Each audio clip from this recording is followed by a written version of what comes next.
नमस्कार, मी P G Patil जनसेवक।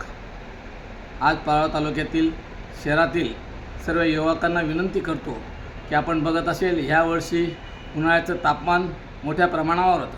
45°C degree इतकं तापमान। आज आपण घरात बसू शकत नाही, बाहेर उन्हात फिरू शकत नाही, अशी एवढी भयानक परिस्थिती यावर्षी निर्माण झालेली। बरेच जण उष्माघाताने पण बळी पडले।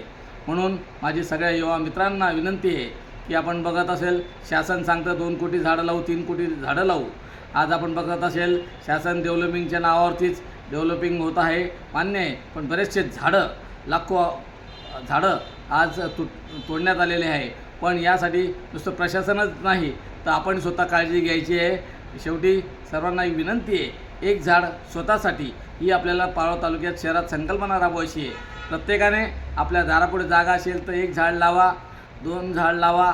जर जागा नसेल, आपल्या परिवारात जेवढे सदस्य आहेत तेवढे सदस्य 5 असतील, 7 असतील, 10 असतील, तेवढे सदस्यांचे झाडं लावण्यासाठी जागा उपलब्ध नसेल, जो परिसर खाली असेल तेथे जाऊन लावा।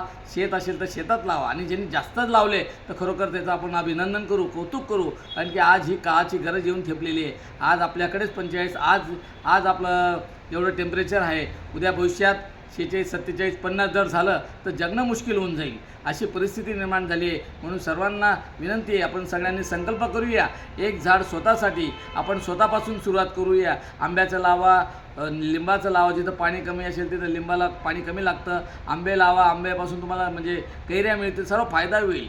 तुम्हाला चिंचेचं झाड लावा, वडाचं लावा, पिंपळाचं लावा, कुठलं का असेना लावा।